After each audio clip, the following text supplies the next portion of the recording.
Mesdames, Messieurs, peuple congolais, chers membres de la diaspora, pour info, Macron à Brazzaville, le dictateur Denis Sassou Nguesso panique et il y a inquiétude dans le régime. Et pourquoi? C'est à cause, d'une part, des pressions que nous, peuple congolais, sur différentes échelles, au pays comme dans la diaspora, exerçons sur l'employeur France-Afrique de Denis Sassou Nguesso, le président Emmanuel Macron. Et d'autre part, le contexte anti-France-Afrique à l'échelle continentale. Explication. À l'échelle de notre pays, le président de la France-Afrique en exercice, le président français Emmanuel Macron, sait que, un, c'est la France qui avait suturé, organisé, managé le coup d'État sanglant de Denis Sassou Nguesso de 1997, dont les conséquences sont d'actualité, puisque la France avait réinstallé au pouvoir Denis Sassou Nguesso avec le sang des Congolais. La France avait suturé, organisé et managé un coup d'État génocidaire. Il y en avait beaucoup de pays qui avaient participé à ce coup d'État-là, et notamment les pays périphériques. Le Tchad, le Gabon, l'Angola, la RDC, le Rwanda. Et donc, la France sait bien qu'elle porte une lourde responsabilité historique dans ce coup d'État qui a tué beaucoup de gens. Et donc, comme le monde change et va changer, donc la France, après le Rwanda, a ses contentieux historiques dans notre pays. Macron veut-il solder ces contentieux-là et pour éviter que la situation de la presse soit problématique pour les intérêts français après Sassou Nguesso? Vous le savez très bien, il y a ces contentieux-là. Donc Macron arrive là-bas, à Brazzaville, il sait bien qu'il y a ce contentieux-là. Et celui qui a participé à ces contentieux, il est là, encore au pouvoir. Il continue de piétiner ce peuple-là et fracasser ce pays qu'il a détruit. Donc Macron arrive là dans ce contexte-là, qui est anti-France-Afrique, à cause déjà de ces contentieux-là. Deux, le président Macron le sait très bien qu'il y a des prisonniers politiques, dont un président élu avant lui, en 2016, le président Jean-Marie Michel Mokoko, qui coupait encore en prison. Et n'oublions pas qu'au Gabon, Jean Ping est en liberté, mais il n'a pas été emprisonné. Vous savez qu'au Cameroun, Maurice Kamto a passé 9 mois de prison pour avoir gagné l'élection au Cameroun. Vous savez qu'au Togo, il y a un président qui est en exil. Et donc, vous voyez, c'est l'ADN France-Afrique. Macron arrive là, à Brazzaville, où il y a des prisonniers politiques et qui risquent à tout instant leur vie. Et donc, pour les problèmes pour les France-Afrique. Et donc, cette situation n'est pas appréciée par les Congolais. On voit là le néocolonialisme français. On voit là l'impérialisme français. On voit là tout ce qu'on peut interpréter, que le commun des mortels peut en parler, de la France. Donc, le deuxième point là est important, puisqu'il y a un président élu qui est là en prison, et que Macron arrive là-bas pour parler au dictateur de quoi? Alors que l'expression de la volonté générale est là du côté du général Jean-Marie Michel Mokoko. Macron arrive aussi dans ce pays où, en 2021, exactement le 20 ou 21 mars 2021, on a tué quelqu'un qui a gagné cette élection, Guy Bispa-Kolela, dont les corps traînaient dans un cercueil volant de Brazzaville à Djamena au Tchad et en Algérie, puis au Bougie en région parisienne. Ce problème n'est pas encore réglé. Donc il y a tellement de contentieux. Il arrive dans un pays où la plupart des des victimes de Sassou pensent que ce Congo-là est devenu un bail néocolonial, un camp de consultation néocolonial France-Afrique, c'est du goulag et autres. Donc il faut avoir sa part d'humanité, même si en politique il n'y a pas d'humanité. Mais là, quand même, l'éthique, beaucoup de choses comme ça, il y a des intérêts autres. Ce ne sont pas des humains à tout instant. Ces gens-là qui sont des victimes peuvent être à la place de Sassou Nguesso, de toutes les administrations, les institutions, les relations diplomatiques entre la France et le Congo, ambassadeurs, consuls, point. Donc là, la France arrive. Macron sait bien qu'il arrive là en terrain miné. Parce qu'il y a ces contentieux-là et cette situation des prisonniers politiques. Donc Macron joue le jeu de rapport de force. Donc, si pour lui, il voit que les rapports de force sont encore de côté de Sassou Nguesso, mais pour combien de temps encore? Puisque le peuple gagne toujours. Il a les derniers mots et les derniers jugements. Aucune dictature n'a vaincu un peuple. Et dans le peuple, on ne sait pas qui est qui. Celui qui va s'affronter à la France, c'est de Macron à tout instant, ou celui qui viendra après Macron, comme on a vu à Assimi Goïta aujourd'hui. Il y en a beaucoup au Congo déjà. Mais s'il ne baisse pas cette énergie-là, c'est dit, Sassou, c'est l'homme du passé, à varier autres. Donc la France n'a que ses intérêts à défendre, n'a pas à défendre des individus qui ont une durée de vie limitée. Et donc vous imaginez ce qui doit se passer dans la tête de Macron en pensant à l'avenir de la France, des intérêts de la France. Parce que le futur, c'est toujours le passé, le présent qu'on ignore. Vous savez que un penseur européen avait dit ceci, que les hommes politiques pensent aux élections, hein, alors que les hommes d'État pensent à l'avenir. Est-ce que Macron est-il un homme d'État en pensant les intérêts vitaux de la France, de la presse Sassou au Congo? Je ne sais pas. Point d'interrogation. Mesdames, Messieurs. Le troisième point qui est là, c'est la situation sociopolitique. Ben oui, économique et humanitaire catastrophique dans ce riche pays qui est parti d'un pays en voie de développement avant Sassou Nguesso. Maintenant, il est devenu un pays du quart-monde. Troisième pays producteur de pétrole du continent. Troisième des bois précieux du continent. N'oublions pas les ressources minières. Et le bois, on a tout là. Une population de 5 millions d'habitants et que 90% n'a même pas un euro par jour. Donc il y a un problème. On est en train d'exploiter une colonie. On voit ça au Gabon, on voit ça aux autres. Donc il arrive là dans un pays où la conscience collective pense que le problème, c'est Denis Sassou Nguesso, la France-Afrique. La solution est que Denis Sassou Nguesso et la France-Afrique dégagent.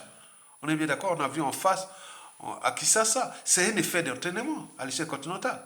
Mesdames, Messieurs, peuple congolais, chers membres de la diaspora, Macron arrive là où Sassou Pani, dans le contexte anti-France-Afrique à l'échelle continentale. Ce contexte-là, cette problématique anti-France-Afrique devient de plus en plus pressante, exponentielle. Et donc, Sassou, qui était la solution de la France-Afrique au Congo, il devient le problème. Et donc là, les officines France-Afrique ou des cellules africaines de l'Élysée ou du Quai d'Orsay et tout ça, ils analysent les intérêts des multinationales, des privés, autres. Ils disent, mais celui-là, à tout instant, nous risquons de choper un Assimi Goïta ici au Congo-Brazzaville. Ou même s'il n'y a pas un Assimi Goïta, il y a un civil qui peut aussi, ce n'est pas que les militaires. Donc vous imaginez le danger. Donc nous sommes assis sur une bombe à retardement ou un volcan explosif envers la France-Afrique et Denis Sassou Nguesso. Puisque trop, c'est trop. On a trop fait du mal à ce peuple. Le quatrième et dernier point, c'est qu'il y a risque que le peuple congolais s'en débarrasse de Denis Sassou Nguesso sans que la France ne soit impliquée. C'est-à-dire par l'aide des puissances qui sont des puissances concurrentes à la France et que nous rentrerons dans la permanence de l'état de crise entre le Congo et la France. Et parce qu'il y a ces contentieux-là, historiques des coups d'État. Parce qu'il y a les contentieux de Sassou Nguesso. Parce que le système France-Afrique n'est pas aménageable. Ce système veut des rapports de force. Et donc, ce qui se dessine à l'échelle continentale, au lieu d'anticiper. Mesdames, Messieurs, peuple congolais, chers membres de la diaspora, voilà pour le décor de la panique de Sassou Nguesso. Maintenant, allons analyser le côté de l'envers du décor. L'envers du décor, là, peut être résumé en 5 points. C'est-à-dire, pour ces 5 points, il y a Macron, il y a Denis Sassou Nguesso. Ils sont désormais anciens de faïence. Donc, ils sont là, vous savez, et Sassou, il sait, il connaît le langage de la France-Afrique. Il connaît les langages des gens qui l'ont placé là.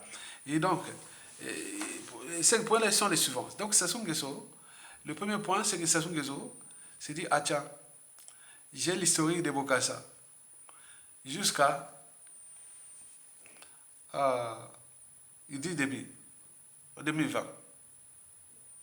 Vous imaginez, l'historique de Bokassa en 69 et jusqu'à... Donc, il voit comment la France-Afrique, contre les pressions exercées par le contexte contre la France-Afrique et autres, et la France a souvent agi sans scrupule pour dégager Sassou Nguesso. Donc, lui, il a peur de ça. Donc, il veut se rassurer. Quand Macron sera là, est-ce que vous ne voulez pas me laisser dictateur à vie pour que je continue à piétiner ce peuple, fracasser ce pays et sous prétexte, entre guillemets, protéger vos intérêts vitaux? Mais quels intérêts vitaux? Des Total, des Bolloré, de Popin? Donc, vous imaginez.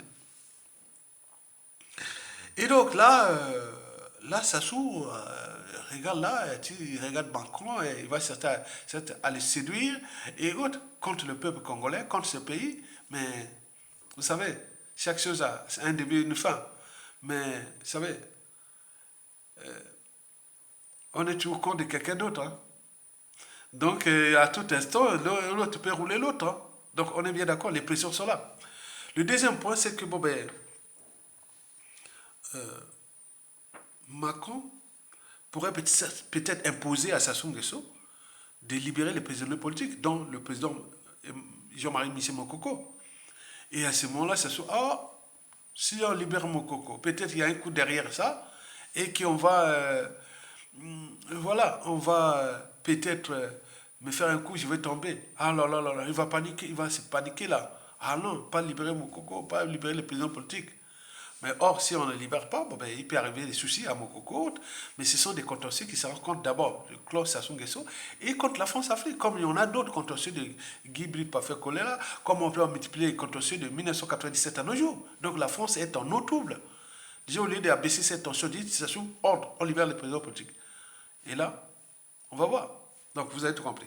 Donc Sassou a peur de ça. Si on étudie le dossier des prisonniers politiques, est-ce que Macron va demander à Sassou, non, il faut libérer, non, non. S'il ne parle pas, bon, Sassou peut dire, enfin, bien, bien. Alors qu'il peut quand même peut-être respirer. Bon, on ne sait jamais, mais il peut respirer, mais après.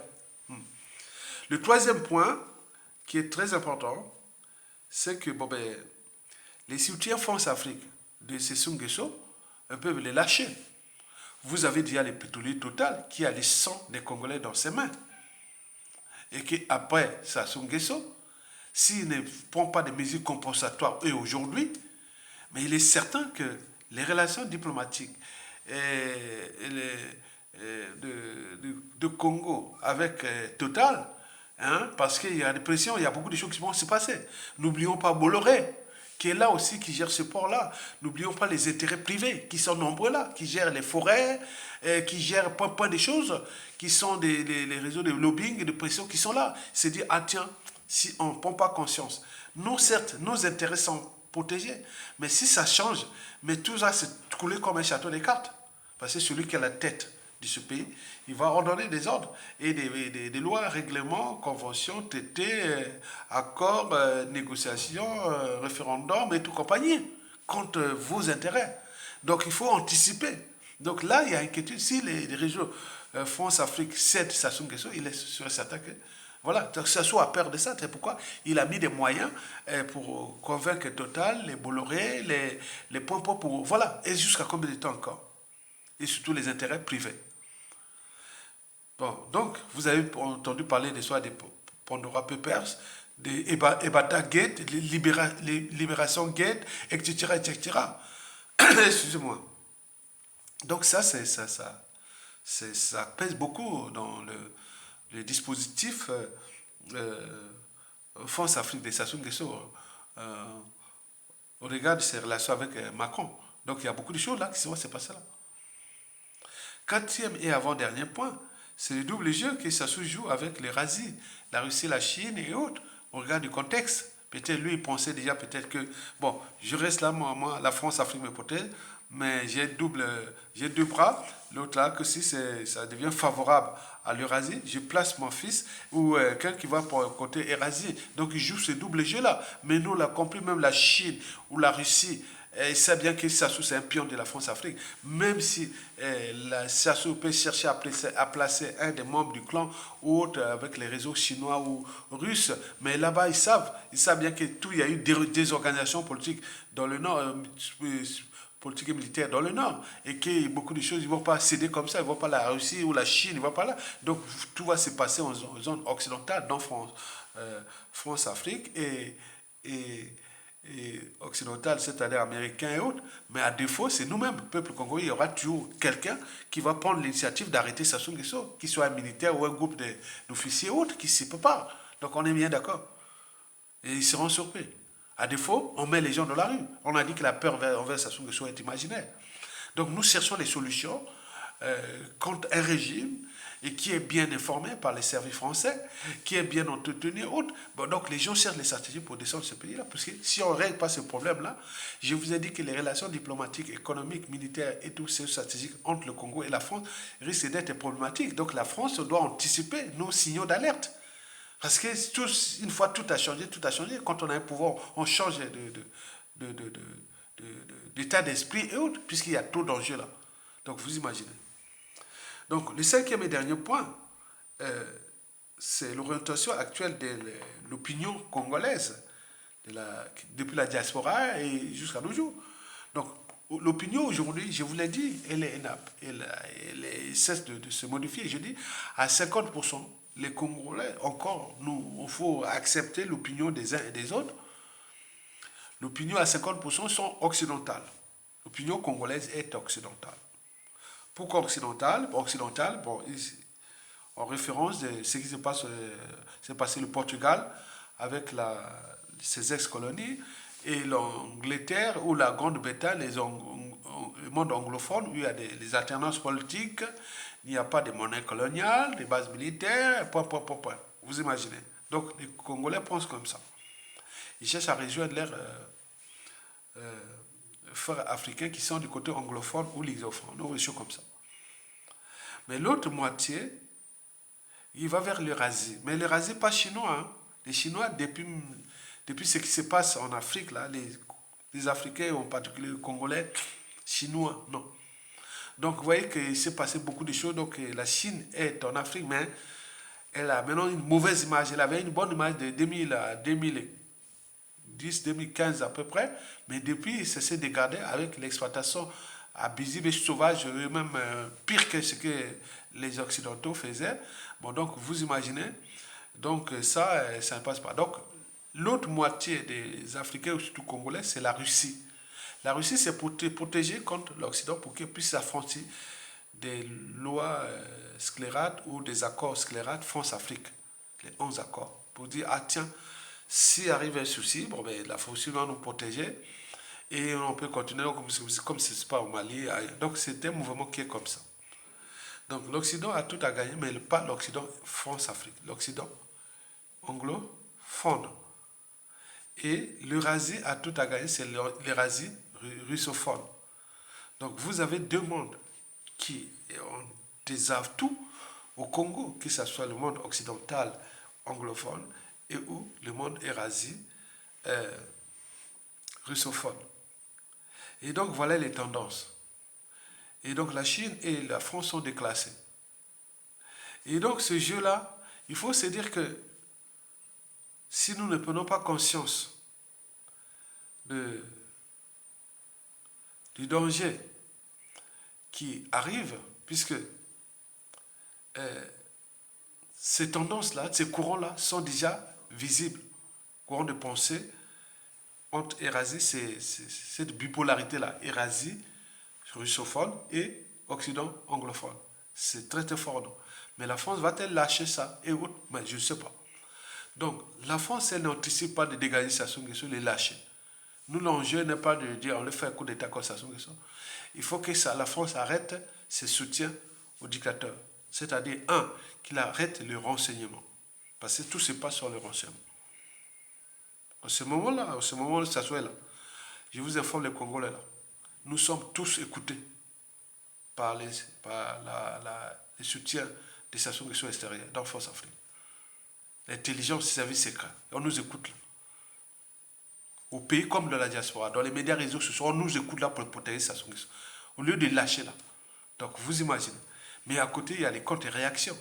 Donc les autres, les réseaux, c'est aujourd'hui le dynamisme de la diaspora ou de la contestation ou des réseaux d'influence, ils sont en faveur soit vers la Russie, soit vers le monde anglophone ou les anglo-saxons. Mais la France va être de plus en plus isolée au Congo. Donc, jusqu'à combien de temps va-t-elle encore protéger Sassou Nguesso? Donc, Sassou Nguesso est là avec Macron au Congo. Ils vont faire leur double jeu, jouer la comédie, mais les points sont là. Donc, Sassou Nguesso a peur que Macron le lâche à cause des pressions exercées par nos peuples congolais et les contextes anti-France Afrique à l'échelle continentale. Sassou Nguesso sait bien qu'avec ces gens-là, ces blancs-là, ah oui, ils n'ont que leurs intérêts à défendre, pas les individus. Quand tout a changé, tout a changé. Sassou a peur qu'ils soient lâchés. Et donc, continuons à exercer les pressions. On ne lâche rien. Devenez des citoyens, mes chers amis, mes chers patriotes. Voilà, soutenez aussi la résistance. J'ai un lien en bas ici. Venez pas expliquer autre. J'ai une liste des gens, on garde ça. C'est-à-dire dans la lutte, on connaît vraiment les vrais. Donc moi j'ai une liste là des gens qui contribuent à la lutte. C'est tout. Je n'ai pas besoin de millions, non, non. J'ai refusé tous les ravoirs de l'argent. Je suis anti...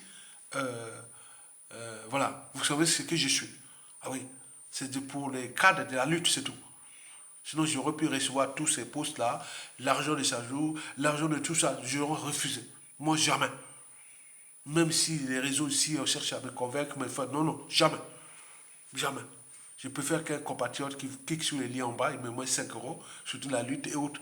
Des mouvements, tous ces mouvements comptent pas dans l'ombre. Beaucoup de travail se passe dans l'ombre pour la résistance. Donc, Tokolonga, vivement la fin de la dictature, vivement la lutte, et continuez à nous informer, et merci. Et surtout, n'oubliez pas de cliquer sur les liens en bas et contribuer à la lutte. Tokolonga, on va récupérer notre pays. À bientôt. Bon vent au peuple congolais. Merci.